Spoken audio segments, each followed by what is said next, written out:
Good morning and welcome to Connecting America on the USA Today streaming channels, live from the Sunrise Diner here in Roselle Park, New Jersey on this Tuesday morning. I'm Jim Rosenfield alongside Mark Bonamo. Alisyn Camerota joining us from her global home quarters once again this morning. Good morning, Alisyn. Hi, gentlemen. How's it going in the diner?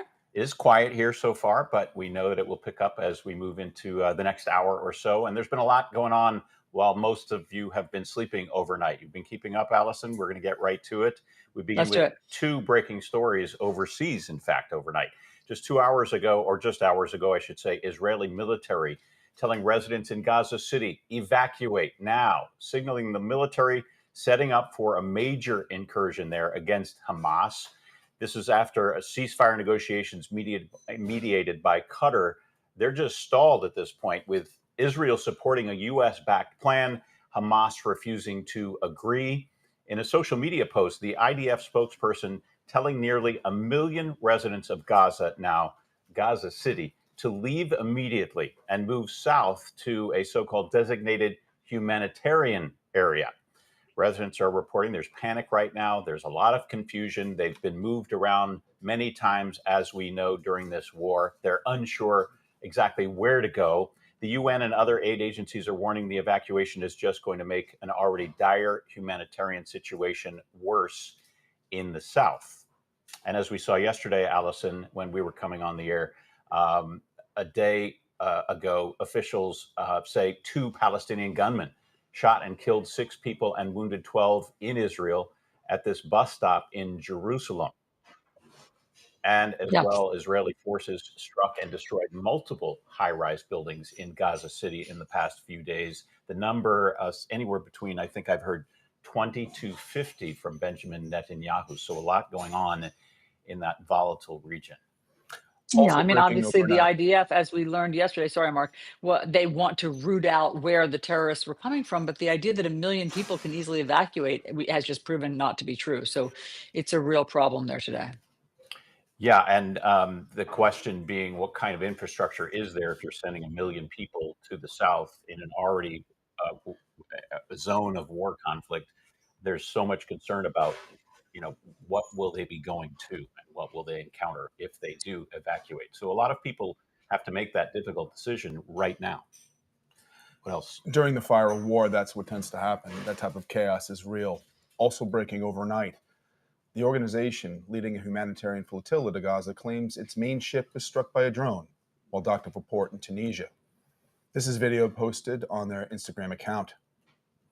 Organizers saying that no one on board was hurt and the other boats were not attacked. This is the same group led by, among others, activist Greta Thunberg, trying to deliver aid to Gaza.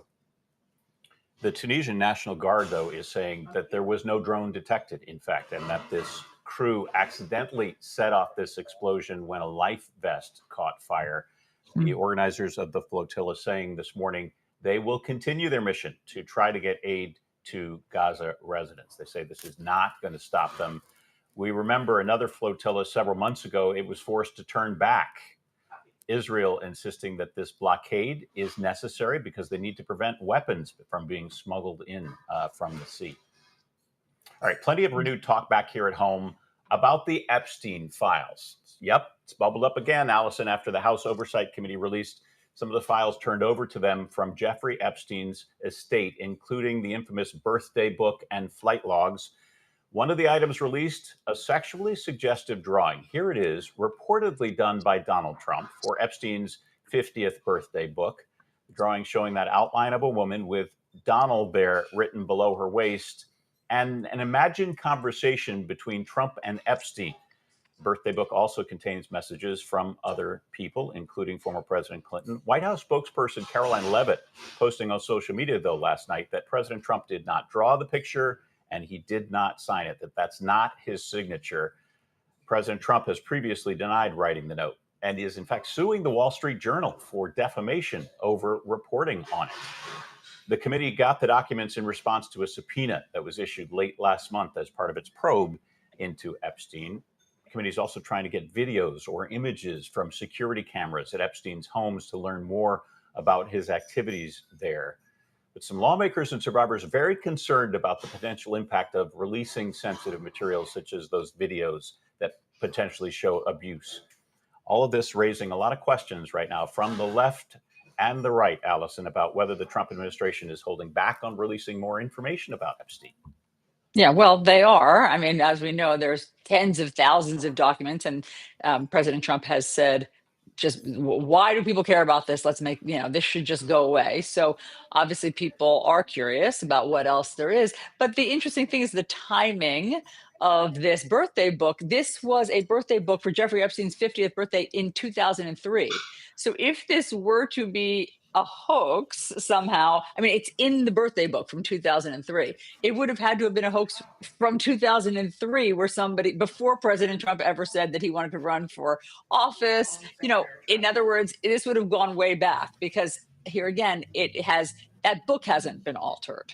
So, and as you know, there's all sorts of internet sleuths out this morning trying to figure out the coded meaning of that birthday message. And, the message is peculiar. I mean, it does say, Jeffrey, you and I share secrets. I'm paraphrasing. Yes. We share secrets. Only you and I know the secret, the beautiful, what makes the world go round. We're enigmas. Enigmas never get old. There's all sorts of kind of strange, poetic sounding messages in there, and people are trying to crack the code of what all that could mean. Yeah, also a lot of talk about that signature, some saying, well, he doesn't sign just his first name, but then others producing other documents that do have Donald Trump's just first name on the document. Some have both first and last name.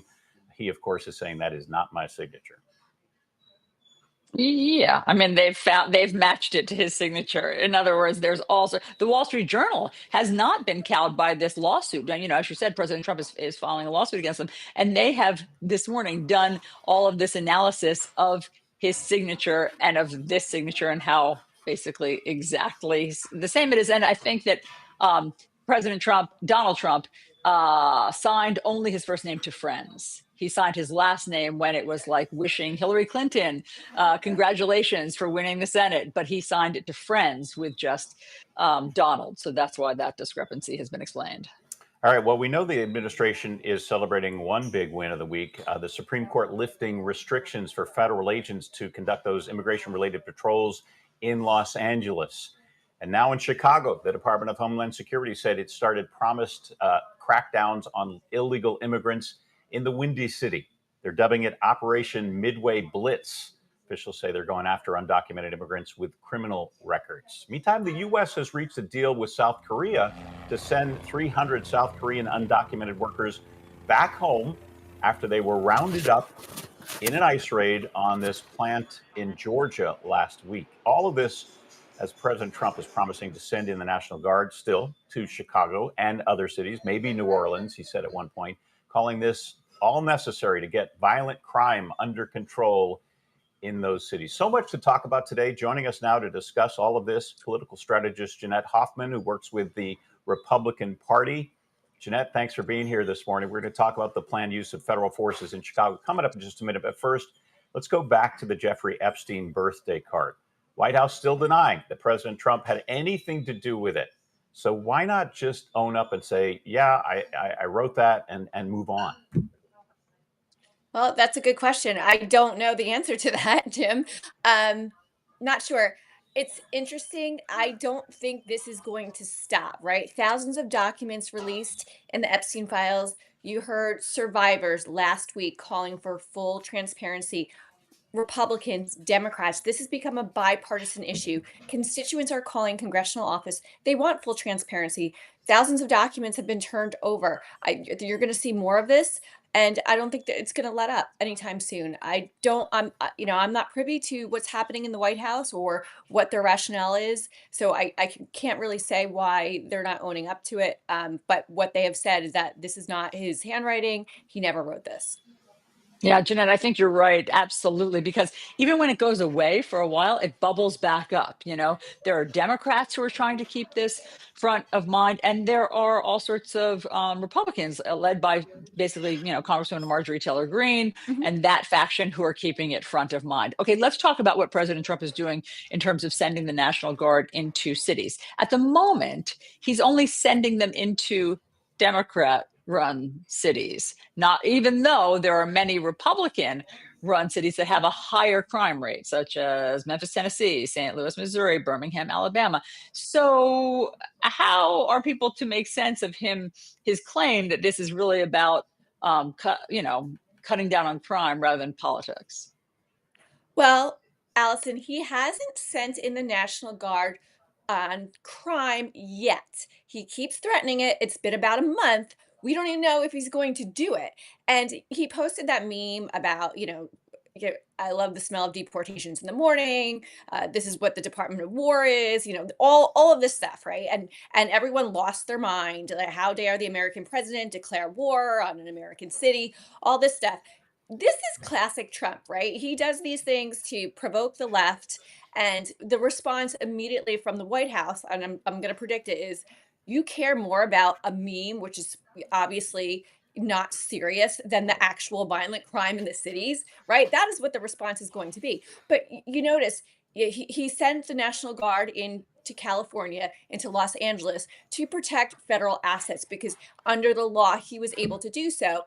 And now, just on September 3rd, a federal court said that was not constitutional and it wasn't legal. So he has not done that again, because under the law he would have to invoke the Insurrection Act. And Mark, who's an attorney, knows better about the law than I do. I'm not going to play a lawyer on TV. So, to go into Chicago or to go to any of these other cities about crime, he would have to invoke the Insurrection Act or something very, very dramatic, right? So he hasn't done that yet. DC is a federal city, so that's different, right? To use the National Guard in DC, it's a federal city. He has a different jurisdiction there. There's talk about Charlotte now in North Carolina. There was a fatal stabbing on the train the other day. So that's another story right there. Jeanette, focusing on crime, in Washington, D.C., we've seen a once reluctant mayor express support for federal crime-fighting forces, while Chicago's mayor and other local officials are adamantly against it. Do you think they could have a change of heart in the initial results if they're successful? Or does this resistance, do you think, harden and turn the battle into something that some are threatening? Well, it depends. I mean, the mayor of D.C. said, hey, I'm for it.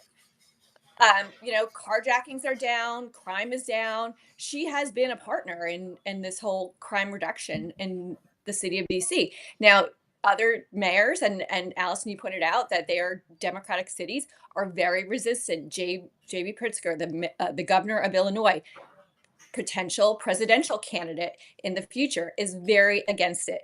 And another thing that's classic Trump, he's putting these Democrats on their heels and saying, well, maybe crime isn't that bad and there's an acceptable amount of crime in the cities. So you have Democrats kind of saying, like, well, crime isn't such a bad thing. And that's not really a good look for the Democratic Party.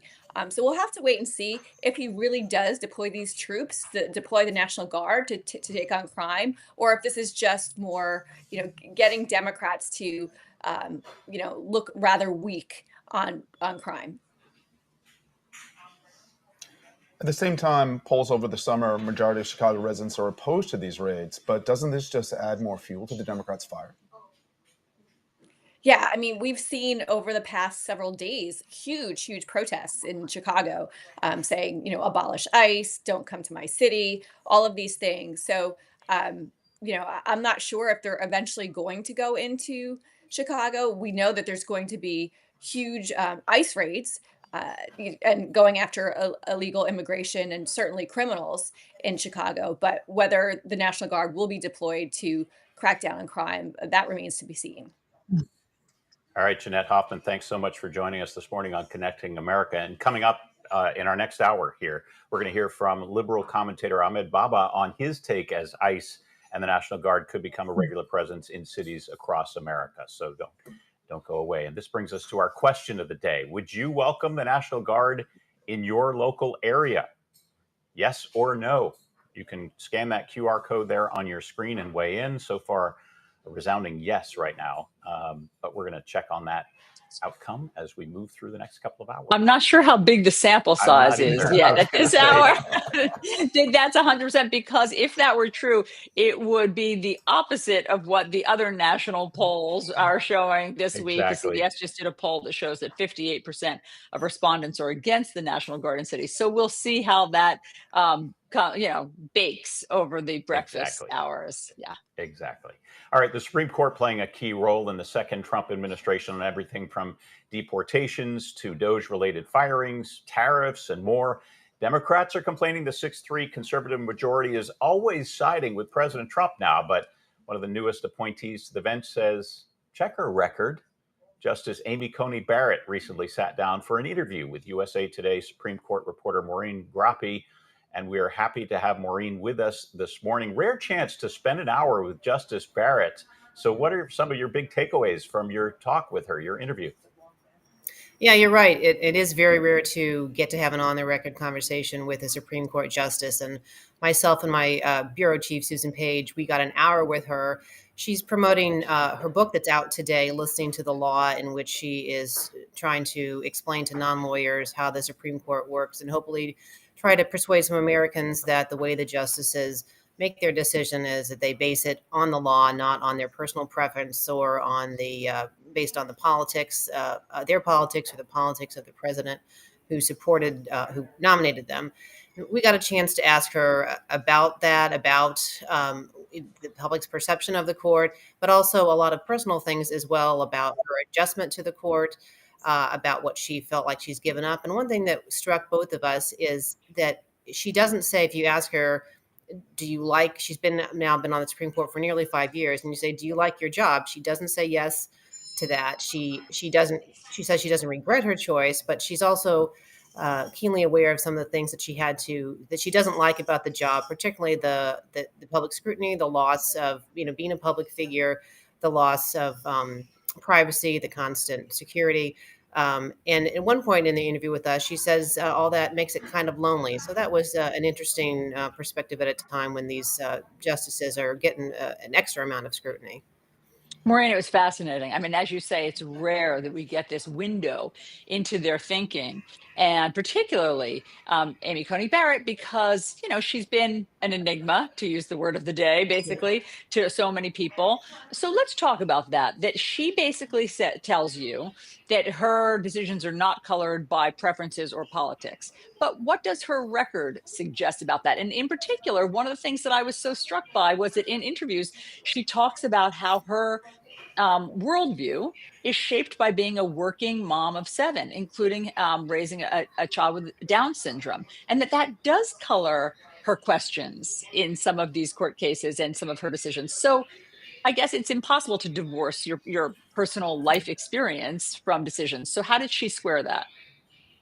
Yeah. So what she said about that when she's of course the first mother of first mother of school-age children to be on the court.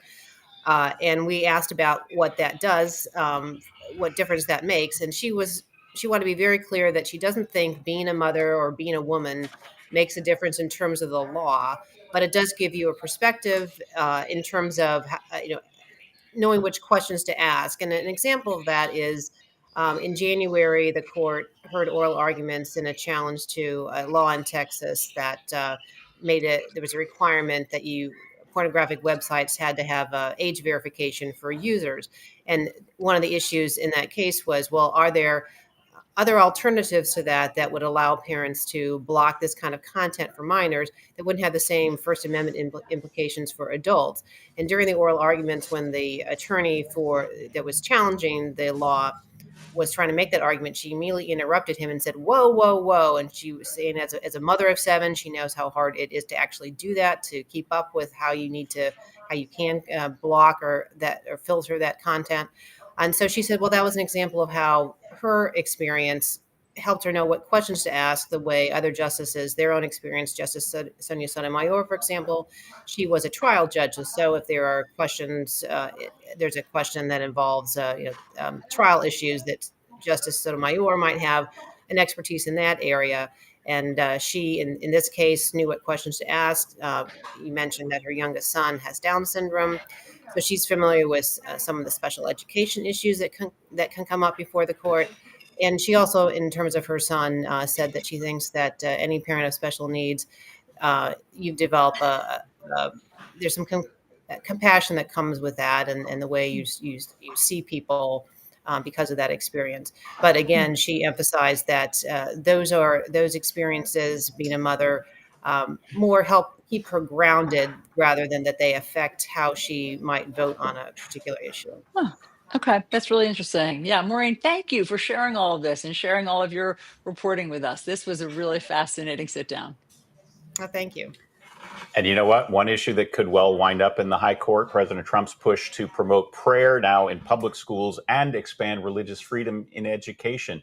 The president calling this a necessary step. The administration is establishing a new commission on religious liberty to oversee and promote religious practices in schools. And a new museum exhibit dedicated to the Bible and its influence on American history, that's being planned as part of this initiative. Supporters are arguing this focus on religion will reinforce American values and provide students with a stronger moral foundation. But this is controversial. Opponents expressing a lot of concern about the separation of church and state and the potential for excluding non-religious students. And we've seen this issue in Texas recently, where the courts have ruled that that state cannot require that the 10 Commandments be displayed in classrooms. The AG there is appealing, Alisyn. Yeah, one of the things that I think President Trump is so effective at is saying things, whether or not it ever goes anywhere, whether or not the courts decide in his favor, whether or not there's ever an executive order or any legislation taken up. He says these things that appeal to certain factions, such as conservative Christians, to, kind of throw them a bone. So regardless of the outcome, if they're, for instance, getting, let's say, upset about the Jeffrey Epstein files, he throws this out and they can be appeased. And then it doesn't really matter what happens next. If you analyze, some of the things that he says, they don't come to fruition, but he's on the side that makes certain constituencies happy. But at the same time, this is a fundamental battle, constitutional battle between the powers of church and state. The whole idea of the rule of law, how do you think, Alisyn, Trump is interpreting that idea? Do you think he even cares about the idea of the rule of law or just about public opinion? Mark, I don't think this is what the founding fathers had in mind when they left the mother country to come here for, religious freedom. But again, I don't think that President Trump is steeped really in the nuances of the law. I think he knows politics, and I think that the decisions he makes are through that lens. Yeah, proponents are saying separation of church and state is in fact nowhere in the Constitution, but you do have to look to the First Amendment, the clause that promotes neutrality in religious matters. So I am not a lawyer. I do not plan to argue this at the Supreme Court, but I would expect if this move, you're surprised. If this move goes forward, that's, maybe where it ends up. I'm not going to let the fact that you're not a lawyer stop you from arguing something. Don't limit yourself. Okay. Jeff. Oh, but I'll step right in. Yeah. So let's take a look at the coast to coast. Here. Always ready to serve. Ready to talk weather? Absolutely. Let's take a look at the coast to coast weather now with AccuWeather meteorologist Alex Da Silva. Alex, good morning. How are you? Good morning. How are you guys doing? We are well this morning. What's going on in Hawaii? We were talking about yesterday and Kiko. Yeah, well, Kiko really disorganized right now. It's in this area here, northeast of the islands right now. Look at the satellite loop of it there. You can hardly tell even something is even there right now. The storm's going to continue to move off to the north and to the west, bringing minimal impacts to the Hawaiian Islands. It will disrupt the trade winds, though, so we can still see some slow-moving showers and thunderstorms throughout the day today and tomorrow, so just keep an eye out for that. If you're in the Hawaiian Islands, I don't think it's widespread flooding or anything like that, but there can still be some slow-moving showers and thunderstorms that can dampen your midweek here as we go over the next couple of days. And then as far as the Atlantic goes, watching a couple of areas for development, a tropical wave getting ready to come off the coast of Africa here over the next couple of days. Low chance of development on that. And then another area off the southeast coast associated with a slow-moving cold front. I really think that one's going to have a tough chance to develop. A lot of hostile winds off the southeast coast. We do not like those hostile winds. All right, Alex, thanks for that quick look at what's going on in our weather. Connecting America just getting started here on this Tuesday. Up next, we're going to tell you why some Social Security checks this month could be almost 50% less than you might expect when we come right back. That'd be a shocker.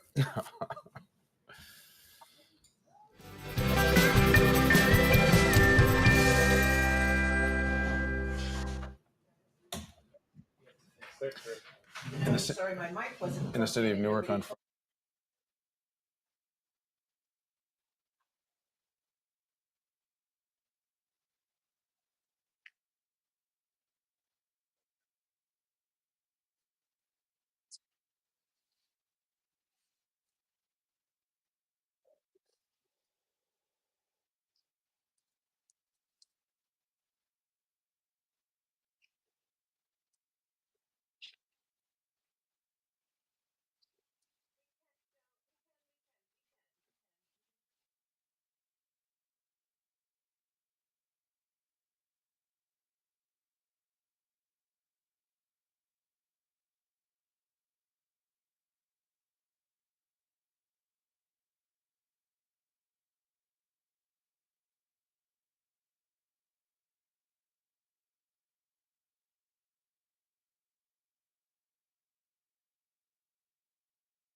Welcome back to Connecting America here on this Tuesday morning. Alisyn, you look very relaxed and calm and have not started preparing anything, it looks like. Oh, for funny you breakfast. should say that. That's very funny you should say that, Jim, because I was about to show you what I just prepared. You know, Ainsley, our production assistant extraordinaire, is here with me in the morning helping out. And so I just made her breakfast, an apple.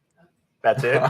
Is that That's her what I made her. request? I didn't even cut it. I just handed her an apple, and that's what I call making breakfast here this Okay. no morning. fruit salad, no peanut butter on the apple, Nope, nothing. no, Wow. I didn't even cut it. It's literally a whole apple that she just has to munch on. Times And are that's, times yeah. are lean at Alisyn's house, it seems. Yep, exactly. Yeah, but I might kick it into gear later. We'll Okay. see. Yeah, whatever she wants. All right. We've been talking a lot about President Trump this past few minutes, and we need to revisit that because his legal team was dealt a blow on Monday. A federal appeals court ruled that it would not throw out Trump's $83 million jury award in the defamation case by E. Jean Carroll. That's the journalist and author who accused President Trump of sexual assault and defamation. Trump denied the claims, said Carroll made it all up, but a jury disagreed and awarded her the combined sum of that $83 million. The appeals court rejected Trump's argument to toss the verdict because he was arguing he deserved presidential immunity based on Supreme Court ruling. Well, president's lawyers will now need to take the case back to the Supreme Court. As we know, President Trump said this never happened. And Alisyn famously told that reporter back in 2019, I think on the lawn of the White House, she's not my type. She's just trying to sell a book. That's right. I interviewed E. Jean Carroll when she was publicizing that book, and it was I would say it ended up being a very significant interview for both of us because she, for I think the first time in public, took the audience through what happened, she Mhm. says, in that dressing room, with all of the, very upsetting for her and sordid details. And she's been quite consistent, I must say, since that time. Her story has never wavered of what happened in that dressing room. She has not been inconsistent. Now, what's interesting, I think, is the $83 million settlement. Like, that is so huge that I had thought that at some point some court might change that a little bit, but they haven't. And it's just been remarkable, again, because President Trump, a lot of people take President Trump to court. He wins some, he loses some. This one has again stayed incredibly consistent, and she is still waiting for that settlement. She's been consistent. Do you think that public opinion in this case is on her side? That's a good question. I've heard all sorts of different things. As you guys probably know, Alisyn Carroll is a colorful person. For a long time, she was an advice columnist. And so she has said she can be excitable and sort of enthusiastic in a way that people sometimes find off putting when telling a story as upsetting as this. So I don't know. I haven't seen any public polls about whether or not people believe the entirety of her story, but sitting across from her face to face, I did. Right. All right. We'll see how that winds its way through the courts if it continues. To this now, if you rely on Social Security checks, heads up, your check may be a lot smaller than you expected for September. The Social Security Administration is withholding 50% of benefits. This is to recover accidental oopsies, overpayments in the past. You need to catch up. So the SSA announced this back in April that it's starting to take effect now. Another reminder, be sure to sign up online for direct deposit or debit cards because starting next month, Social Security Administration no longer going to be sending out those paper checks. But if you hadn't heard about this and you're relying on those Social Security payments, and all of a sudden this month it's half of what it should have been, that's why.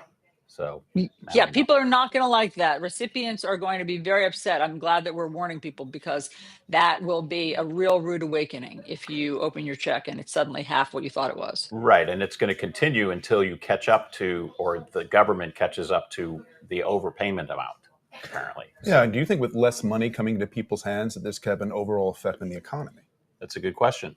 I mean, How people could it rely not? on that. Yeah, people really rely on that money if you're on a fixed income to make ends meet. All right, coming up next, we're going to head to Milan for a live report on the final farewell for fashion icon Giorgio Armani when we come right back.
Welcome back to Connecting America, coming to you from the Sunrise Diner in Roselle Park, New Jersey. This coffee is hot.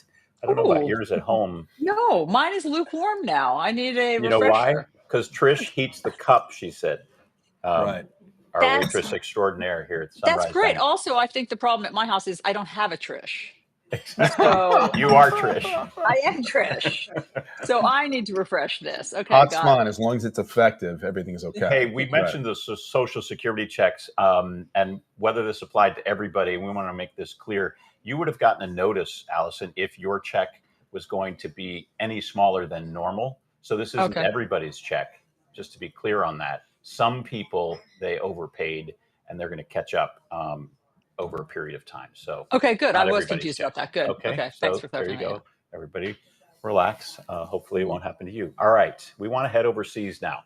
Friends and family of fashion icon Giorgio Armani gathered for a private funeral on Monday. Armani, of course, died at the age of 91 last week.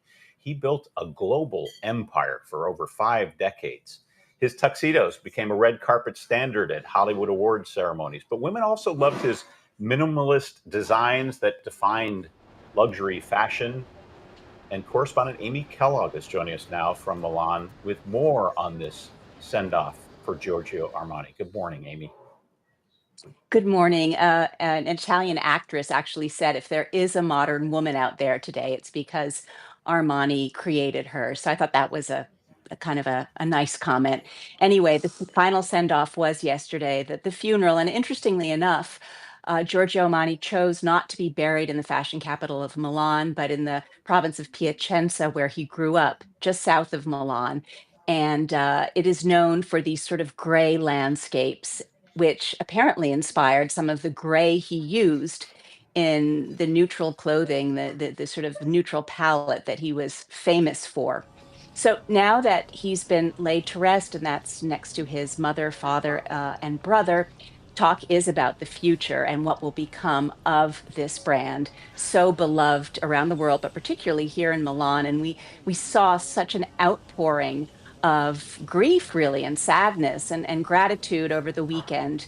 People filed past his casket, which was in the Armani Theater right there. You're seeing it, which is where the fashion shows always took place. And there were fashionistas, there were VIPs, there were people who'd worked for him. There were even athletes, because he sponsored a basketball team here in Milan. And so, yes, now we are looking forward. He definitely instilled a very serious work ethic in a lot of the people who worked with him, and that was interesting. And there's a quote that's been circulating on a big poster around town from Armani, and it says, "The mark I wanted to leave was duty, responsibility, and respect to the person and their reality, and everything starts from there." So the fall fashion shows are just around the corner, and it's interesting that many of the big brands now are going to be revealing the first creations of their new creative directors, Bottega Veneta, Balenciaga, and some of the other very famous names. So Armani would have been, had he made it through September, he would have been one of the last originals of these big name brands. And I spoke to a fashion critic, an Italian fashion critic who knew Armani, and this is what he said about the passing of Giorgio Armani.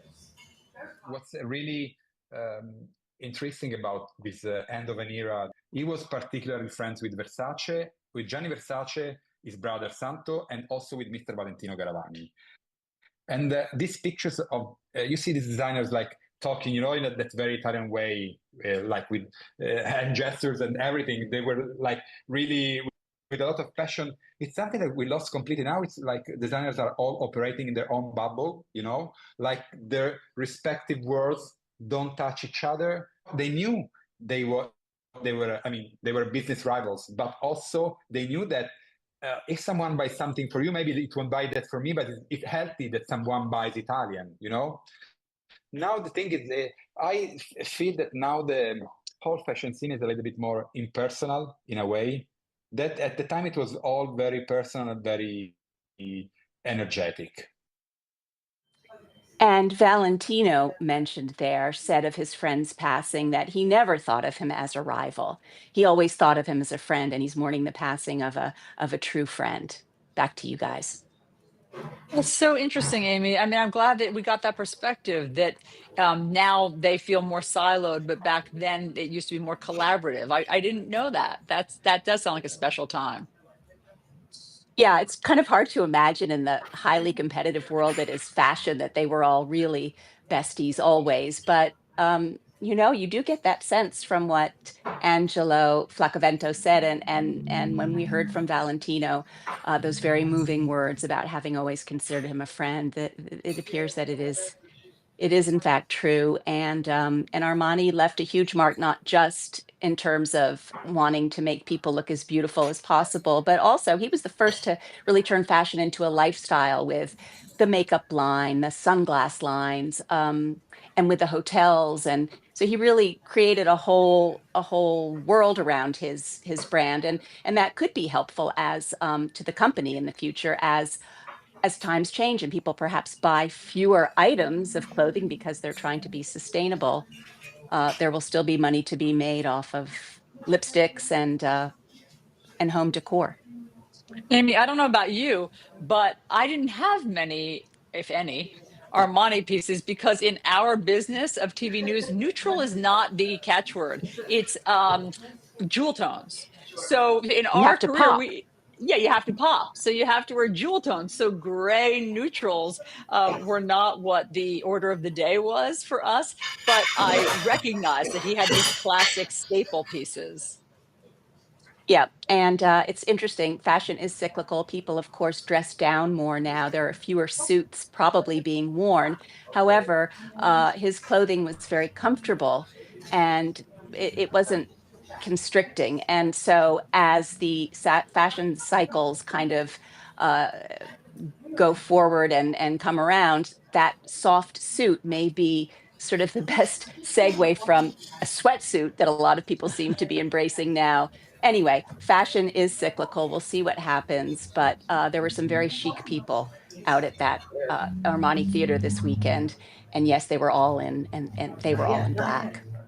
Yeah, Yeah, makes Mark. sense. Yeah, marking a huge loss in the fashion world. All right, Amy Kellogg, thank you from Italy this morning. Coming up next, we're going to talk to USA Today's Taylor Swift reporter with more information about her upcoming album, Connecting America. We'll be right back.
Good morning, Swifties. Got some news for you. Taylor Swift is teaming up with Target now with exclusive CDs for that upcoming 12th album, The Life of a Showgirl.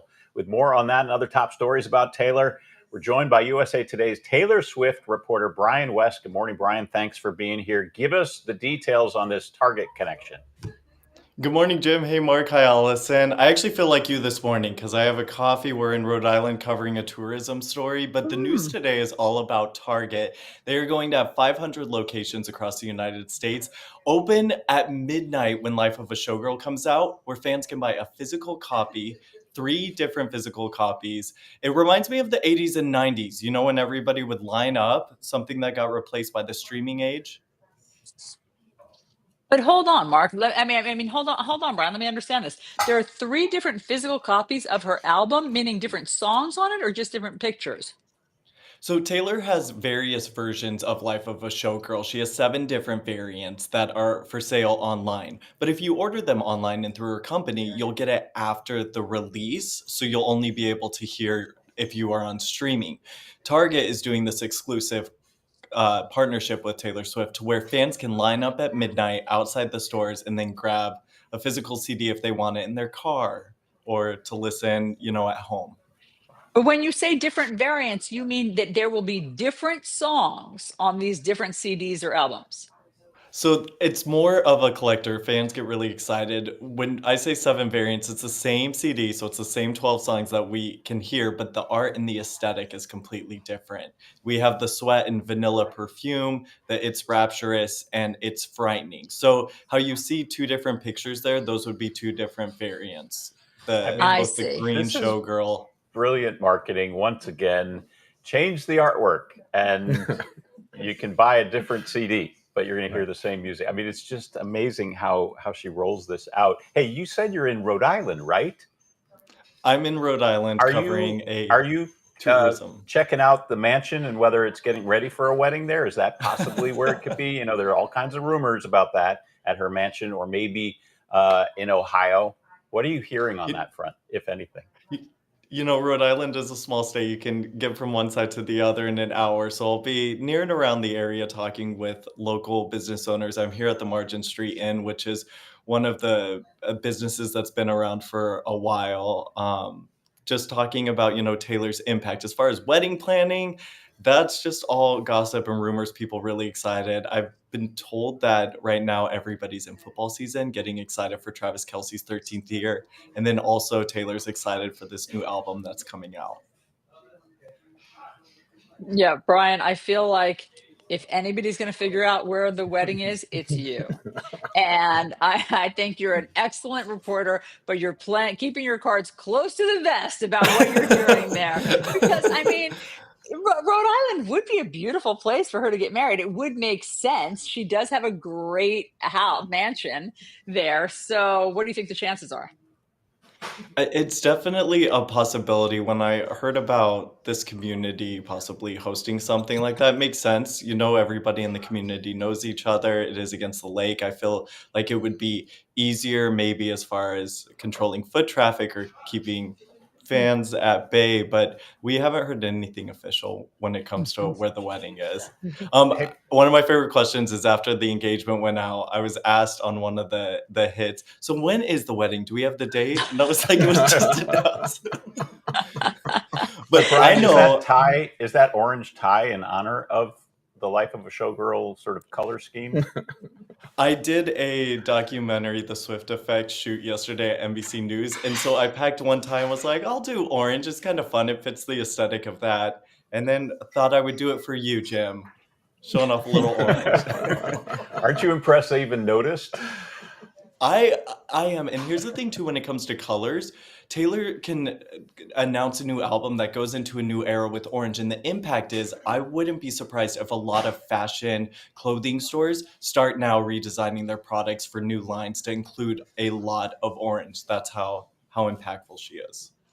It's incredible, Brian. I wonder how she deals with having this level of impact on culture, on the economy, on music, on young women. I mean, I wonder how she stays sane through all of that. They asked her. They asked Stevie Nicks if she had any advice about how Taylor handles fame, and she had said she's been doing it for 2 decades. So this is something that I feel like she's used to handling. What fascinated me is when she went to the U.S. Open with Travis Kelce. Every single phone was on them from every angle the entire time. I can't imagine that kind of scrutiny when you step out into public, that you have phones from every angle. Right. And the tennis players were like, excuse us. Anybody want to look at what we're doing down here on We're the doing the court? finals, yeah. Exactly. Brian, thank you. Really great to talk to you as always.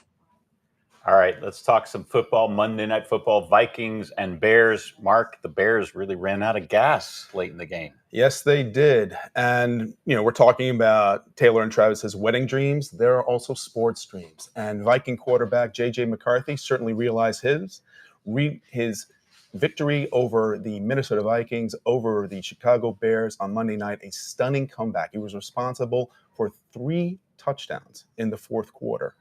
Players on the sideline for the Vikings talked about that confidence he had leading the team back to victory.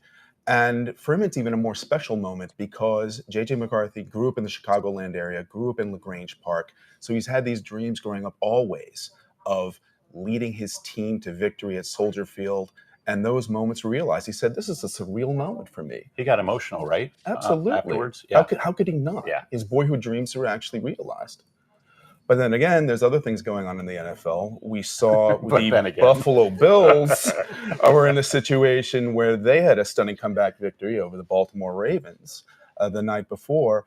But unfortunately, while Josh Allen is leading this stunning comeback, a Bills fan reached over at one point while the Ravens were celebrating a touchdown in the third quarter and started smacking the players on the helmet. Yeah, the players did not take kindly to that. Not at all, and neither did the NFL leadership. Right. He has been banned from Highmark Stadium outside of Buffalo indefinitely.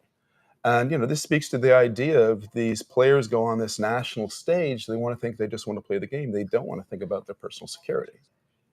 Yeah, I mean, you've done well in the game. You don't expect a fan from the opposing team to actually make contact with you from the stands. You kind of, right, hit him on the helmet. Contact enough on the field. Thank you very much. Exactly. Nothing for anything else.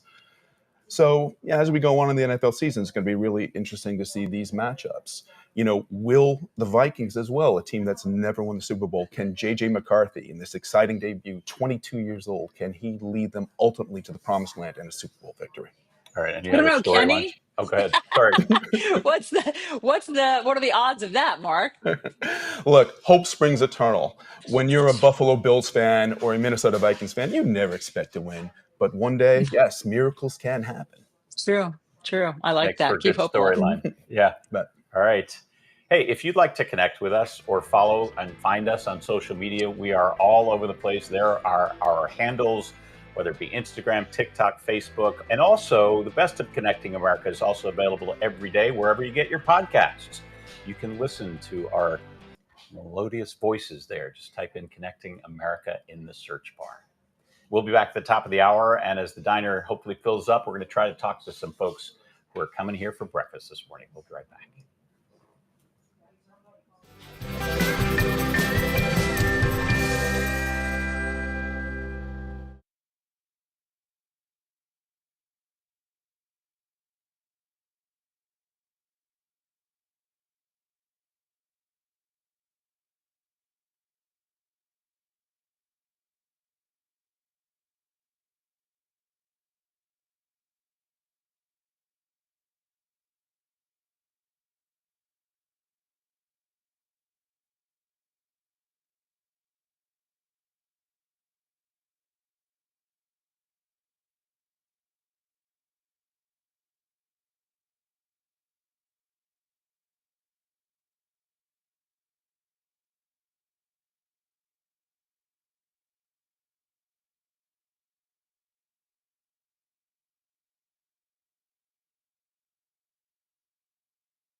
The views expressed in this program are those of the speakers and do not necessarily reflect the views of USA Today or its affiliates.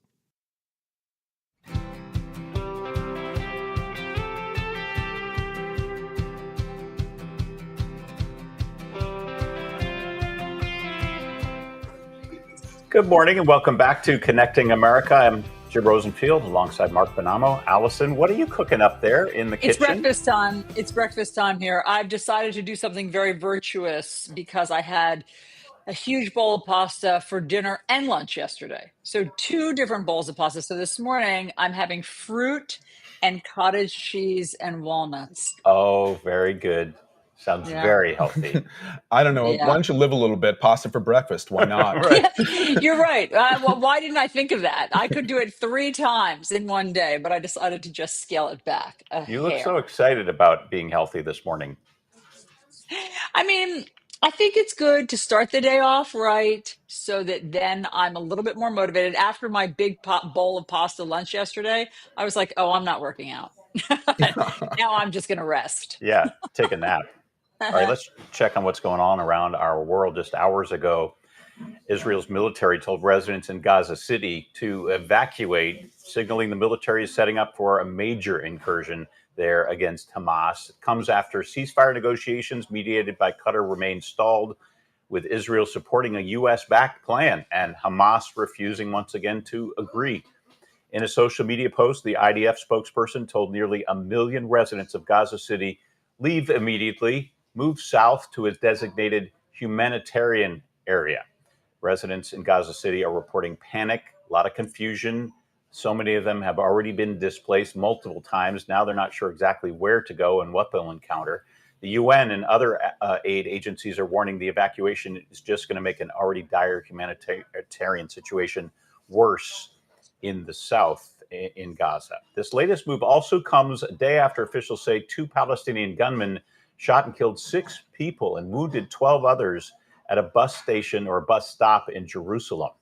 There is video in the aftermath of that attack. Israeli forces also struck and destroyed multiple high-rise buildings in Gaza City, which they were saying that Hamas was using as surveillance locations. So a lot going on in that powder keg of the Middle East. We'll continue to watch that. Back here in our country, Epstein is back in the news. The House Oversight Committee has released some of the files turned over to them from Jeffrey Epstein's estate, including a much-discussed birthday book and also some flight logs, Alisyn. And we know now this is the subject of much discussion.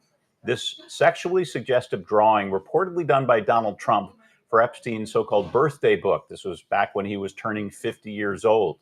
That drawing showing the outline of a woman there with Donald written below her waist, and an imagined kind of bizarre conversation between Trump and Epstein.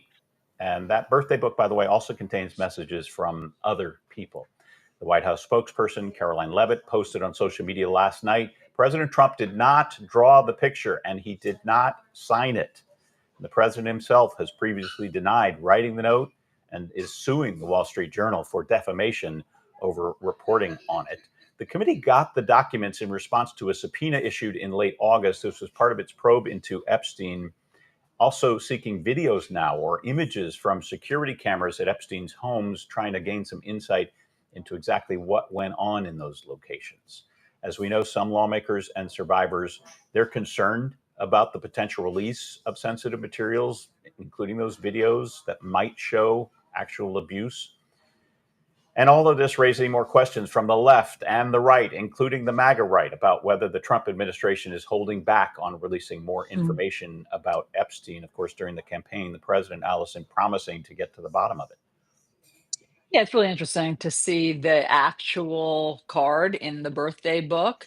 Again, this is a book from 2003, so nobody's suggesting it's been tampered with since then. There's all sorts of internet sleuths who have already matched the type font to the type that Donald Trump in 2003 used on other letters. They've matched his signature to the way he signed other things that are out in the public.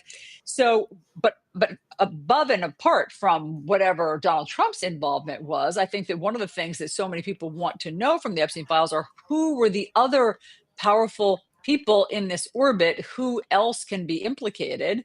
And so I thought that it was interesting. I mean, just from what I've read in the Wall Street Journal and beyond, is that there was also a birthday note in there from the British ambassador to the US, not with as many kind of suggestive coded messages as the one that is from Donald Trump there. And as we know from former President Bill Clinton, who was friendly with Jeffrey Epstein. But beyond that, I haven't heard of other big, powerful names. I mean, that's part of the secret that people are keep digging for, of how big this orbit was. Yeah, I think President Clinton is said to have written that Epstein had a childlike curiosity and a drive to make a difference. And then the message purportedly from Donald Trump talked about a secret that the two men shared. So, it's very elusive exactly what that message means, but it's certainly fodder for plenty of discussion on both sides of the aisle. Yeah, for sure. I mean, very coded message, very insider. And, President Trump has also said, that's not my language. I wouldn't write that. And of course, internet sleuths have already figured out that, in fact, he does use the word enigma around that time. So in this birthday message, he says, enigmas never age. So that's something about being young. That's something about being mysterious. And already people have put together all the times that he did use the word enigma in public. Right. So it's certainly an interesting parlor game for people beyond the horror of the story that the victims endured. Right. And enigmas might never age, but people's curiosity and desire to know the truth, that never dies. There you go, Mark. The last word on this for right now. Let's talk about tariffs. The ongoing Trump tariff showdown, creating a ripple effect on Wall Street, Main Street, and the global supply chain. The tale of the tariffs, that started back in April when the president declared a national emergency and launched universal import duties affecting nearly every country. And it has been a roller coaster ride since then, with tariff rates going up for some countries, coming down for others, up and down. We know this is the latest as we know it. Back on August 29th, a federal appeals court ruled most of the president's tariffs, they're not legal, but for now they stay in place. The White House pushing the case to the Supreme Court, trying to get a decision as early as November. If the court strikes them down, businesses could be owed billions in refunds. So there's that. But what do consumers get? Apparently, they don't get anything back. This saga is creating a lot of uncertainty for business owners. We know that here in this country. And joining us now is Jennifer Adams. She is the CEO of lifestyle brand JenniferAdams.com. Thanks so much for being here on Connecting America, Jennifer. Have you sort of become an instant expert on tariffs because of what's been happening? Unfortunately so. It has affected my business like to such an insane way because we're constantly in flux. And so it's left our business at a standstill. And at the beginning, when we thought the tariffs were going to be 10%, that was really a conversation between the retailer, the supplier, and us, and how we would manage that. And so we all took the hit. And then we thought, this is really damaging because I'm in the textile industry. So our margins are really low. And then we thought, okay, that's as bad as it's going to get. And then when it went up to 20%, nobody had the extra margin to absorb. And during that time, I had 350,000 comforter sets that were at the port in China being deployed to the US. So we got caught at 10%, then it went up to 20%, and then it went up to 145% as I've had containers on the water entering the US. So there's no way to absorb that price point. So then when we were doing that, some of the product had to hit the shelves at these ridiculous prices. So then we stopped all the inflow of the goods, which we had in containers sitting at the port in Shanghai. Those had to go all the way back to the factory, sitting in containers in the sun. And so we had to unpack all the containers, bring them inside the factory, causing even more cost. And then we've been having to work with other countries that don't have the tariffs to take this product. So, for example, working with Canada because they don't have tariffs, working with Australia, which then means opening up the packages, taking out the labels, putting in new labels that are compliant with each of these countries. And so then it's adding even more cost to this. So it's just been ridiculously painful. Oh my gosh, Jennifer, that Wow. is so helpful to have you describe the real world impact on, just what you've had to deal with, just one small business owner. And so this is obviously not sustainable. I mean, what's your plan for going So, forward? and that's such a good question because so many people say, well, you can cut and sew in the US. There's so many things you could do in the US. Well, when you think about, we're in the textile industry specifically for the bedroom. And when you think about a bed, like a king bed size, that's really, really wide compared to like an apparel, like a shirt you're cutting. So the equipment to weave the fabric doesn't exist in the US. It just simply, there's the weaving facilities aren't here. And then when you're cutting and sewing the fabric, those tables and that machinery, because you can't have the sheet sets touching the ground, they have to be incredibly clean. That equipment does not exist in the US. So there's no option for that. So we have now had all of our fall business across the board has been canceled at the retailers, huge volume, because we can't bring anything in during this time. So we're really at a standstill, waiting for the things to settle. So when it was, China settled till the early November, and then right now it's at 30%, but it's pretty impossible to produce something during this delay and get it, on the water. It takes 3 to 4 weeks and the production time. And so we thought, okay, well, maybe we can start producing. Maybe we can do this. Um, but with the volatility, we could be producing and then bringing things in the water. And then in November, it could go back up to 50%, just like they just did with India, which we depend on India as well. And so now we're at a standstill in India, which we didn't anticipate because we thought, okay, India will be 25%. We're going to move production to India. And now all of the sudden, it's just such, it's really tough. So I'm having to um, try to keep my employees motivated during this time, which is nearly impossible, as I'm doing layoffs and cutbacks, and it's been brutal, really brutal. Wow. And before all of these tariffs were imposed, I imagine you sort of had a well-oiled machine. And it sounds like how much of your time is spent now trying to navigate the impact Yeah. of the tariffs and logistics instead of just doing business as usual?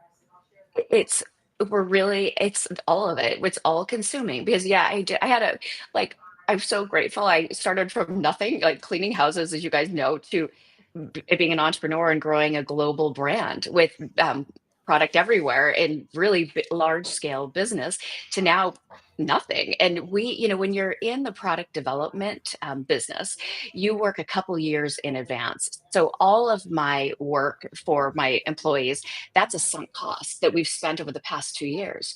And so now when we can't even really develop with confidence for like our markets to show the retailers are in September.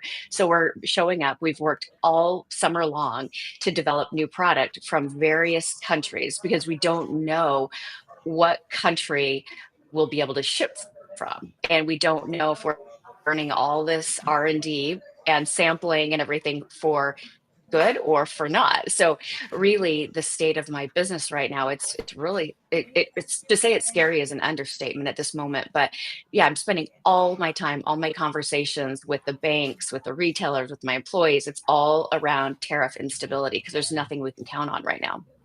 Dealing So with this type like of if I wanted to instability. try to plan, you can't really. But No, since you can't plan and it's hard to figure out what's going on, what kind of advice would you have for entrepreneurs going forward? so entrepreneurship is all about resilience and we have highs and lows. So to the extent that you don't panic is the best thing, but you can't ignore it. Cash right now, watch your cash flow like a hawk. It's time to get lean, get rid of every single thing that you do not need. And that's what we're doing. I mean, our marketing dollars are cut down to nothing. We're having people on abbreviated work schedules right now. Unfortunately, I'm having some employees say, I care about my insurance. So if I have to take a pay cut, I'd rather do that than have to be laid off. And so I think watch every dollar you have. Don't ignore it. And it's kind of like COVID. At first, we're like, what do we do?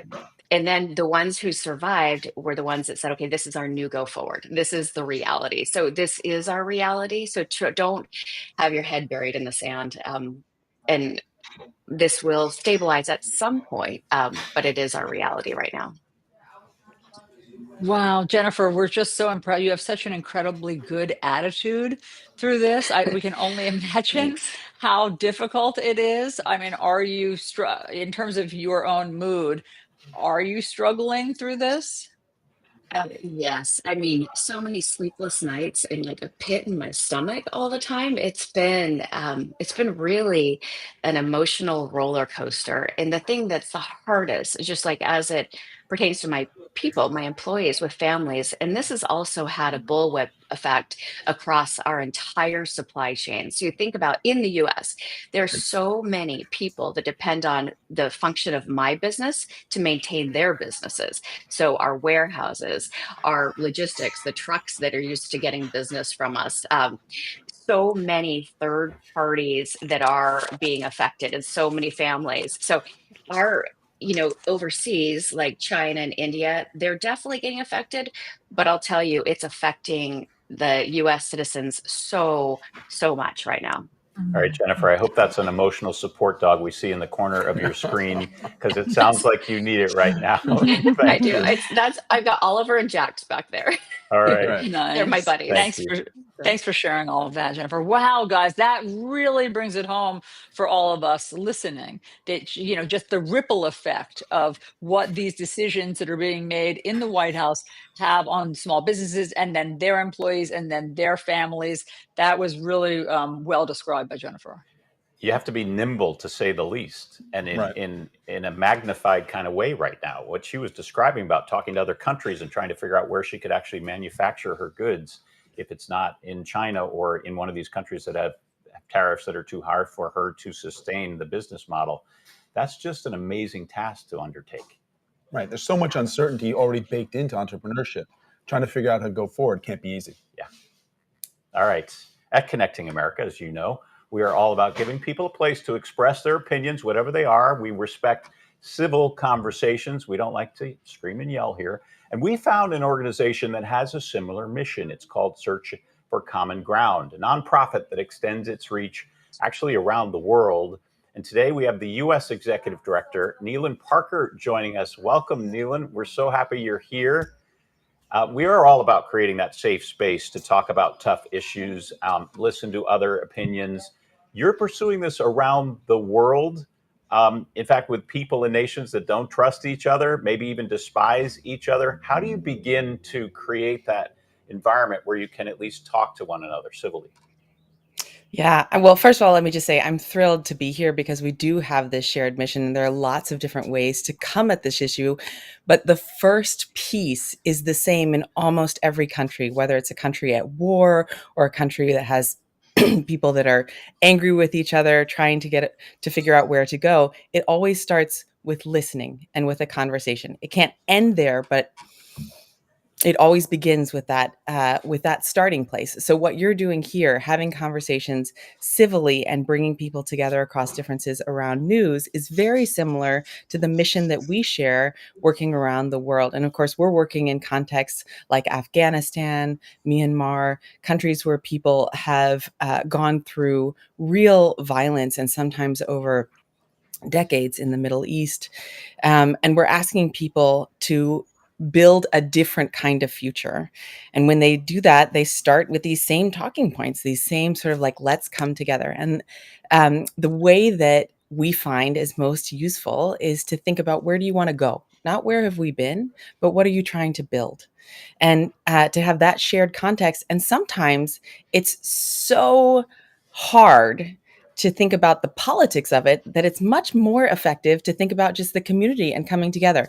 So we have gatherings where people come together and talk about food and talk about sports and talk about cocktails and talk about what it is that makes community for them, what brings them together.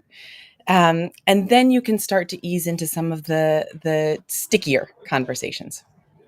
Neil, and that's so fascinating because obviously we're set in a diner. So we have this built-in community. People, we don't Love ask it. anybody's politics when they come in the door. We don't ask anything about them, but everybody eats together and they can share over the breaking of bread. They can share opinions. And we try to, as we say, have civil discourse. So have you found that people are enthusiastic about meeting with people on the other side, or is it like pulling teeth to get them to the table? Oh, no, absolutely. Because I think part of it is we aren't all on the other side of every issue. There are some divisions that we have in this country, and they're very powerful, but we're all wanting to have a better future for our children. We're all wanting to figure out how to be good people in the world. We're all wanting to do the daily life things. We get up in the morning, we eat 3 meals a day when we're fortunate enough to do that, and we're trying to build community. That actually isn't another side of our work. That's bringing people together across common interests. And one of the common interests that we found is, in fact, gathering itself. People want to come together. People want to be in community with each other, including across these divisions. Right. If you could elaborate on that, it's a very powerful feeling when people come together and share a meal like we're having in the diner this morning. In the US, you have a program where people on different sides of the issue can come together and eat and try to find the type of middle ground you're talking about, like hopefully what's happening here in this diner. Please tell us more about that. I also just love that you're in a diner, and I'm sad that I'm over here on this side of the computer. I feel like I'm a little bit with you, but next time, if I can make it in person, I will show up. Should have brought my coffee mug, obviously. Um, yeah. So one of the things that we found is that when people are thinking about they're thinking about divisions in the country, it can feel really overwhelming. And it's kind of like, well, what can I, as an average person, do in the face of these big problems? So coming together and gathering actually is a proven way to fight some of that toxicity. When you come together in community, when you are working together to do something shared, like build a meal, then you decrease those feelings. And this is sort of like psychologically, you decrease those feelings. So we created programs that are for all kinds of different gatherings. They're called common ground gatherings. The kind of original one was Love Anyway feasts, our kind of OG gatherings. And that's where you host a meal in your home and you bring people together. But that's not for everyone. So we also have community and cocktails, United Plates Project, which is targeted more, which is more like university students coming together, and civic discourse. So there is kind of like a little bit for anybody, depending on what your interests are. But the common thing across all of them is if you want to do something that makes a difference in your community, you invite people together. We help you out by having prompts for conversations, because sometimes that can be a sticky point. While I said people across the board are excited about coming together, that's true. But sometimes they need like a little bit of support and a little bit of help to think through, how would I set this up in a way that is going to be successful and where people feel like I had a really good time. I'm really glad that I came together with people who maybe think a little bit differently than I do, and that I learned something along the way. We love that you're making this effort to get people from both sides or all sides being able to have a civil conversation, and not shut down if you don't happen to agree. Um, Not even shout at each other, but just shut down and say, "Oh, I have nothing to say to you," because we need to have dialogue. Thanks so much for being here. We look forward to maybe continuing the conversation. There's plenty of room here at the table for you if you decide to make your way to the diner. Oh, she has to. Nealon has to come to the diner for this. Do you love that one of the programs is called Civil Dish Course? We Yes, need to adopt that in the diner. you like that one because I you do. you often take issue with my diner puns, but okay, I'm writing that one I'll down. allow our guests. I'll allow Okay, our guests to do okay. it. Yeah. Yeah, we need to be able to talk to one another. It's definitely an issue here, especially in these politically charged times. A lot of people talking about White Lotus, Allison, and where it's going next for season 4. We know it's going to France, and internet sleuths are already trying to figure out exactly where in France. We're going to talk about that when we come right back. Ooh la la. Mais oui. Maybe.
Welcome back to Connecting America. Here we got Trish. Good morning, guys. Server extraordinaire here at the Sunrise Diner. We always love having you join us at the table. White Lotus, a show that you've been following, a series you've watched at all, any of it? I know some of my girlfriends are watching it. I haven't gotten that far. Okay, so you got 3 seasons to get under your belt first, and now comes season 4.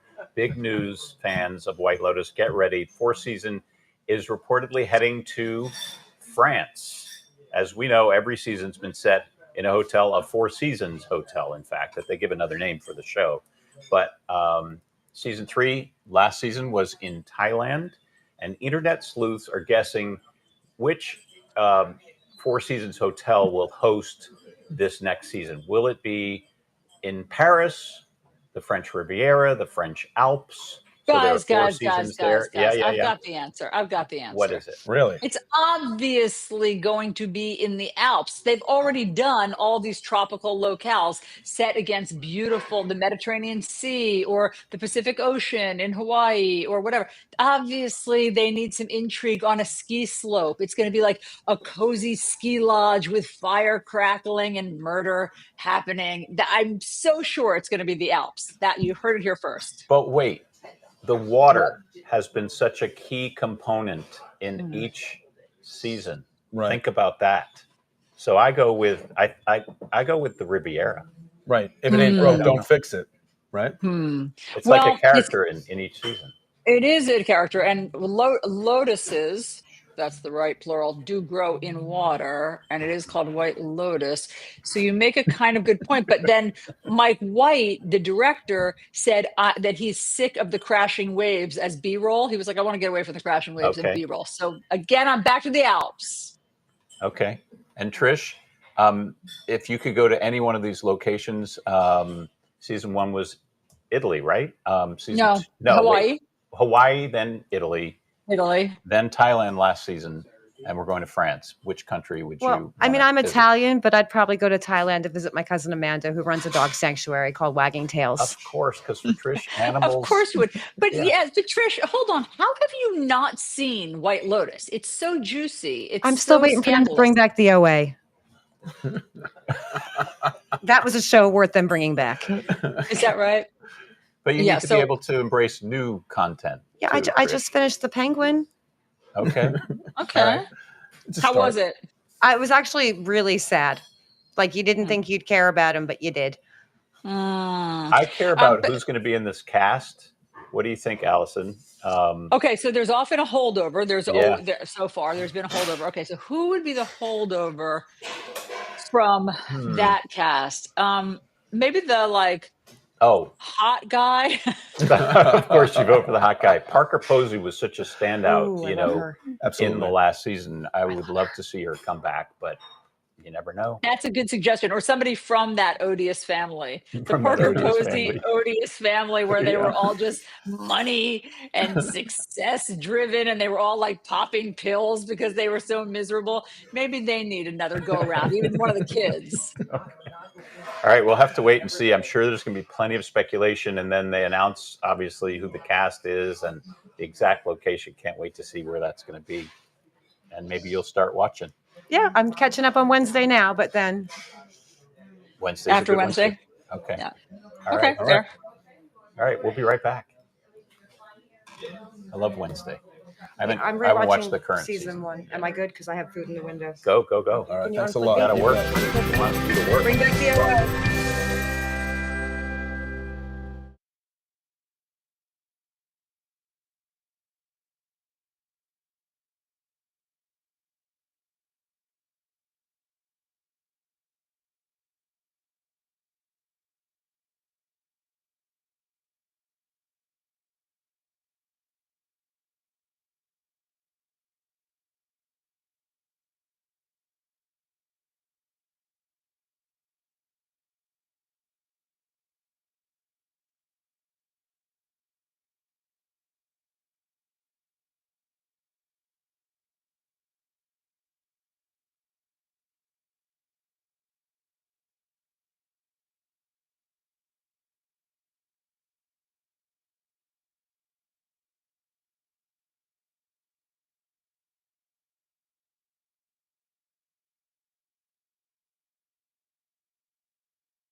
Welcome back to Connecting America with Mark and Alisyn here. Alisyn, you are at home, and we're watching stories around our country and around the globe, in fact, but specifically Charlotte. Lots to talk to you about that, to update that story we first told you about yesterday, the stabbing of a 23-year-old Ukrainian immigrant. This happened August 22nd. She was on a Charlotte commuter train. The woman was on her way home from work at a local pizza shop when she was stabbed in the neck by a rider who was coming up behind her. Everyone from the president to top Republican leaders condemning that attack. There you see the attack where it is frozen just before the stabbing. This has sparked outrage after the city delayed and then released this graphic video. The accused attacker is named DeCarlos Brown, had a long history of multiple criminal charges as well as mental illness. President Trump said the Democrats, quote, have blood on their hands. U.S. Transportation Secretary Sean Duffy called him a, quote, monster with a record longer than a CVS receipt, speaking about the suspect. The mayor, a Democrat, initially called for restraint in releasing the video and posting it, and said arresting the suspect would never solve the issue of homelessness and mental illness, a comment that provoked the political response that she has since strongly condemned the attack after saying that. As we reported earlier this morning, in other news, ICE now allowed to continue patrols in Los Angeles as well. The Supreme Court making that decision. While ICE officials are also in Chicago, Alisyn, right now with the intent to round up undocumented immigrants with criminal records. All of this happening as President Trump is promising to expand the use of the National Guard in Chicago to combat crime. This increased military and ICE presence in cities is, well, it's unnerving for some people in our country. And at the same time, it's being cheered on by others who say something needs to be done about crime. Polls support President Trump's tactics. They break down by party lines. And earlier in the program, we heard from Republican political strategist Jeanette Hoffman. And now this morning, we are joined by liberal commentator Ahmed Baba. Let's continue this conversation. Ahmed, thanks so much for being here. How is this going for Democrats in saying we don't want the Guard here? We're fine handling crime on our own. Well, first off, thanks for having me, and it's cool to follow Jeanette. She's a friend, so I didn't get to catch her commentary, but we'll see. Hopefully I balance it well. Well, I'd say Democrats here, what Trump's trying to do is put him in a bind, right? He is polling low on immigration. He's polling lower underwater on the economy. We see through the three slowest months of job growth since the pandemic that happened, and then we saw June revised down by 13,000, right? Negative. First job loss since December 2020. So what this is basically indicating is Donald Trump is trying to shift to a message of crime before the midterms, and he thinks he's putting Democrats on the defensive. So that's what the logic is here. And I think Democrats are kind of in a bind, right? Or he's trying to put them in a bind, where he's trying to say, look, I think crime is a problem, but at the same time, the National Guard is not the solution. So I think that's what Democrats are trying to walk. And is that Ahmed, is that working? I mean, are Democrats has he backed Democrats into a corner where they have to sound as though if they're fighting this, they don't care about crime? Well, I think Democrats that have, kind of a clarity on this are doing a good job. I think Wes Moore's speaking well to this, J.B. Pritzker, where you note the fact that these cities like Chicago, we saw steep declines in crime this year. The first half of the year, year to date, I think it was over a 30% decrease in violent crime. DC, 30-year low in violent crime heading into this year. We see Baltimore also seeing decline. So I think Democrats who are being smart about this are saying, hey, look, we admit crime is a problem, and these horrific anecdotes that are being showcased are bad, and these criminals should be prosecuted. But threatening military action, coming into these communities, that is what I think is an overreach. And I think a lot of Democrats are framing it that way, where it's like you can acknowledge the fears people have, but at the same time, don't cede ground to what is obviously an authoritarian spectacle with some of the military deployments. Ahmed, a lot of these cities that we're talking about, Baltimore, New Orleans, Chicago, where Trump is talking about putting the National Guard in the streets, do you think these cities are being targeted because they're largely governed by Democrats? Yeah, I mean, I think the pattern is pretty clear. Most of these cities have three things in common: blue city, black mayor, blue state, right? And he's targeting explicitly these cities where 13 of the 20 states with the highest homicide rates are in Republican states. And Trump doesn't really name them. He mentioned New Orleans the other day very briefly, but didn't really pick up on that threat. So we're seeing a trend here where most of the states he's targeting fit that pattern of blue city, blue state, black mayor. And that, to me, indicates that this isn't really about crime. It's really about positioning ahead of the midterms. He wants to go on the offensive against Democrats here because he feels he's losing ground in these other areas. And we see, as you guys, really covered well the first block of this with the tariffs and the Epstein file release. These are other things he'd rather be talking about instead of those issues, the economy, and these areas he's polling negatively on now. You mentioned the statistics and the Democrats citing those stats as saying, crime is actually down in these cities where the president talks about things being out of control. That's the statistics. But what about how people are feeling? There are definitely people who feel they are not safe. They're afraid.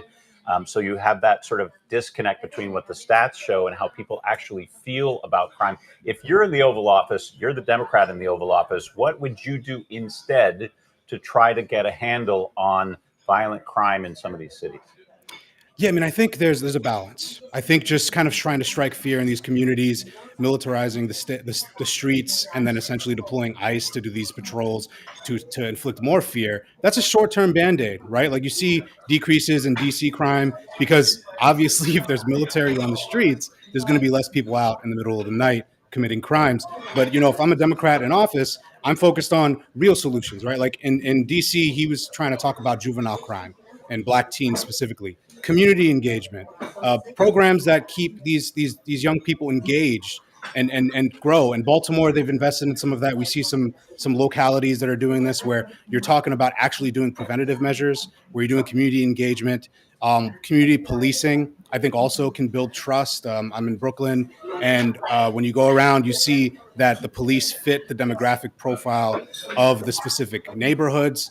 I think there's a lot of different ways you can build trust without just deploying federal troops, right? I mean, I think there's a middle ground that can be done here, and realistic reform, because you're right, the anecdotes and the crime we're seeing is real. It's not an imaginary thing. I think there's something also really interesting happening, Ahmed, which is that public polling this week, I'm thinking of the CBS News poll, shows that Americans are against the National Guard in their cities. Okay, so it's 58% of respondents are against it, 42% back the decision.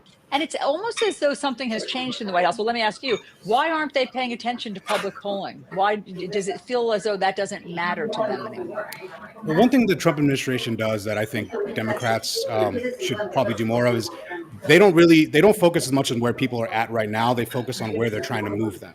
So where polling stands now, they're like, okay, we're going to go on an offensive, and in a lot of cases, I believe, a disinformation campaigns to try to sway public opinion in their direction. So I think what Trump's trying to do here is go out here with these big displays, highlight a lot of these anecdotes of crime to shift the public towards that direction. But as you're saying, and another specific part of that poll that I think is interesting is people have more support for National Guard going to like other cities as opposed to their own, because a lot of the time people will be watching, maybe Fox News or something and seeing these cities, these faraway places with these horrible crime rates. But, I'll walk outside Brooklyn and I'll see a grandma walking a dog. And I'm like, okay, maybe not my city. Maybe my city's okay, right? So I think we're seeing that kind of happening. And the Trump administration is going to try to wage a propaganda campaign to move these numbers. All right, and I noted in listening to the Daily, the New York Times podcast yesterday, they were talking about how perception is very different depending on where you live in the district. In Washington, for instance, if you're in the center of the district near all the national monuments, you'll see the presence of the Guard. But if you're in some of these neighborhoods where crime is really a serious issue and residents are afraid, in Southwest, for instance, they don't note the presence of this inflow of National Guard. So I think it depends a lot on actually how the Guard is being deployed in terms of what its impact truly is. Do you agree with that? Yeah, I mean, I think you're right to note that daily episode was a really good episode. I think everyone should go listen to it to hear about the situation on the ground. And you have Southeast DC that sometimes doesn't have that much of a deployment. But we see there, I think Washington Post or New York Times did a graphic where you showed the map of where they're actually deployed.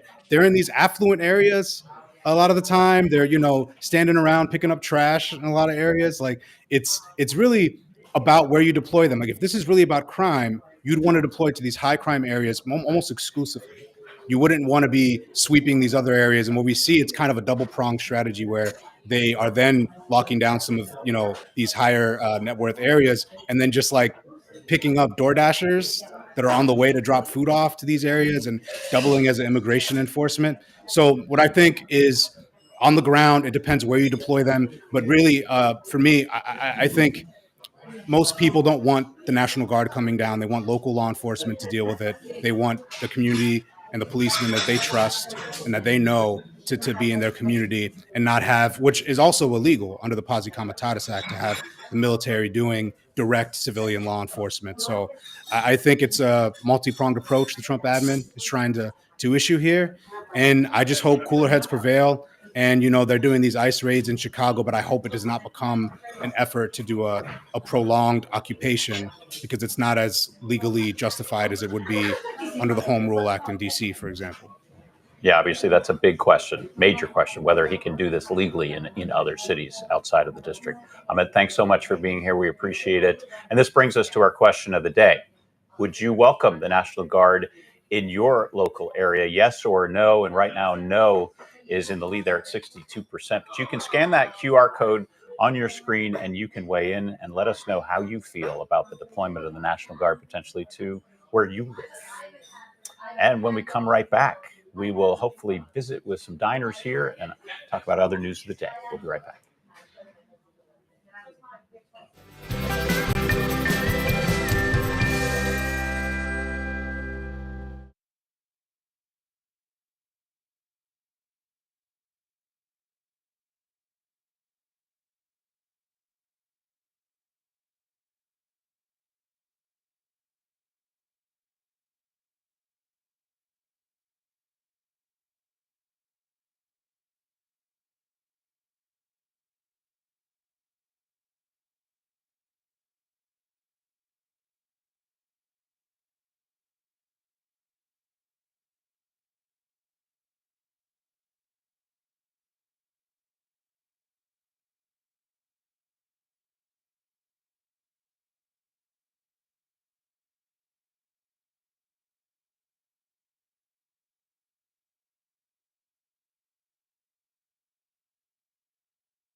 Good morning. We're here in the Sunrise Diner in Roosevelt Park, and part of what we're trying to do here on Connecting America is talk to our fellow Americans. What's your name, please? Bill Miller. Great. And yours? Lori Funicello. All right. Fall is upon us. What's one of your favorite things about fall? Oh gosh, I love so many things about fall, but if you had to put me on the spot, I would say a pumpkin spice latte. I haven't gotten one yet, and I need one. The obsession of many Americans. So, what's on your mind? So I'm loving the cool mornings. So I love walking my dogs in the brisk, cool mornings. Right. The changing of the seasons. I love it. Right. Yeah. So, on this beautiful day, what is on your mind about what's going on in America as a whole? Well, we're starting the day off right. We're having a work breakfast. We work for Kane University, which is a terrific institution doing terrific things. So we were chatting a little bit about higher education. That's probably what's on my mind at the moment. But overall, feeling pretty good as I start my Tuesday. Gotcha. You work in education as well, correct? Right. So we both work for the Kane University Foundation, and really we're transforming lives. So we raise money for scholarships for Kane University students, and really so many of those students are first generation to earn their college degree, and it's an extremely diverse campus and a very we're transforming lives. To follow up on that, what do you think is the most important thing that we should be trying to achieve in this state of future education in America? Access. I think it's all about access and providing opportunity to those who need it. Right. Do you think enough Americans? Back off of that, I would just say education is the great equalizer. Right. And that's one of the things that we love about Kane University is, to Lori's point, many of our students are the first in their families to pursue a degree in higher education. So our mission is just very powerful, and it's great to see our students go on and do wonderful things, really across every professional sector now, in not just America, but really throughout the world. Do you think there are certain sectors that we should be trying to emphasize in terms of education? Thinking not only on the goals of a classic liberal arts education, have a broad sense of knowledge, but specifically training people for professions? Well, if you had to put me on the spot again, I would say that there's a number of different colleges at Kane University, right? And they're all very important, and it really depends on the student and their particular passion. Our College of Business and Public Management right now just, I think, celebrated record enrollment overall. Kane University as an institution has now almost 20,000 students. Wow. So it really depends on the particular student and their respective kind of passion. Something else that's very cool about Kane right now is our online program is growing dramatically too. So some of our students decide to pursue a degree in higher education, but then also at the same time, they're working one or two jobs, right? So trying to figure out their path and their respective journey. That balance is important. Yep. Thank you both. Jim and Alisyn, back to you. Hearing from our fellow diners here at the Sunrise Diner. So Alisyn, got a question for you. Do you have any big Lego fans at your house? Is that How a big did you thing? know, Jim? How did you know? I mean, when my kids were little, our whole basement was just Lego land. I mean, we had Legos, you couldn't walk down there without like stubbing your toe on a Lego. And but we have graduated a little bit out of that since the kids have grown up, but I know some adults still love to play with Legos. Yeah, and we have a treat for you if you're one of those adults. Legos come out with the most expensive set ever. Price tag, it's there on your screen, almost $1,000, $999.99 for the Star Wars Death Star Lego. Get to work, Alisyn, because it stands 2 feet tall. You got a lot of work to do with 9,000 pieces plus. That does look cool. I mean, it does look very, very cool. For people who love Legos, I can see why this would be a collector's item, because look at all the different pieces of equipment and little Lego parts. The detail is amazing. Maybe you're going to the store and you're saying, oh, this is for my son or my daughter. Actually, Lego is well aware this will likely be for the grown-ups who buy the set for themselves and have some nostalgia for Star Wars. Who doesn't love that franchise? This is amazing. $1,000? Yeah, the obsession is so deep for Star Wars. They'll do it. I hear you, Mark, but why does it have to be $1,000? It is just Legos, right? It's not made of caviar or something? Maybe, but I figure, okay, we've got this factor, that factor.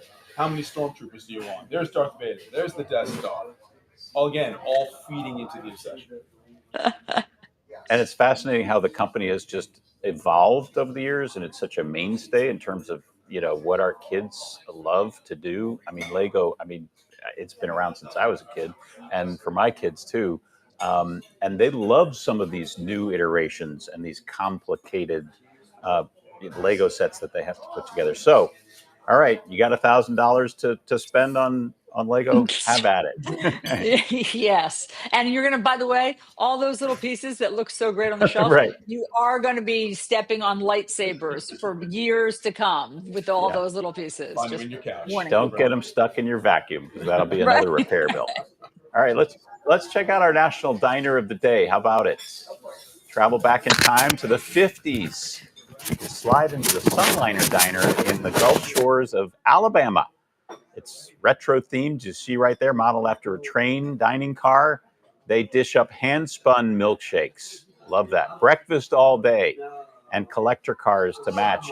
Locals and tourists flock here for the old school vibe that it's got, and this blast of the past menu. That French toast is looking good right about now. And you can enjoy the right amount of food. Visual and vibrant diner gem right off the beach, bringing nostalgia to prime time. All of that food looks amazing. Just want Yeah, you it to know, does look. It Alisyn, looks so good. Yeah, go ahead. we have not dined here yet today. So, I mean, What? can we get an That's apple? unlike you. That's let me get you guys an apple here. That is here's what I have for you. And this is Wait, the last one. So I do need to save it for Ainsley. Wow. Fridge question. Thanks for the apple. What's that triangular grid? Is that like your kid's schedule, or what is that thing? If you dare to share. This is Ron Swanson of Yeah. Parks and Rec, and this is all of his personality traits. We Oh, love Parks okay. and It's all Rec. part of that Yeah. same So, Ron for Swanson thing. instance, Ron Swanson likes honor, and he likes buffets. All right, time to line up the buffet at Sept Camerota. By the way, here's our question of the day once again. Would you welcome the National Guard to your local area? As we check in one last time, no in the lead at 60%. And we always love letting you weigh in on our question of the day. If you want to connect with us, find us on social media. We are all over it, Alisyn, right? You sure are. You can connect with us individually, or you can go to Connecting America. You can find us on Instagram. You can find us on TikTok, Facebook, YouTube. Please subscribe to our channel and X. Yeah, and find us on your favorite podcast as well. Just type in Connecting America in the search bar, and you can just listen to the conversation we have here at the Sunrise Diner and coverage of news from around the globe. Thanks for being here on this Tuesday, everybody. We'll see you again tomorrow, right here from Rosenfield Park.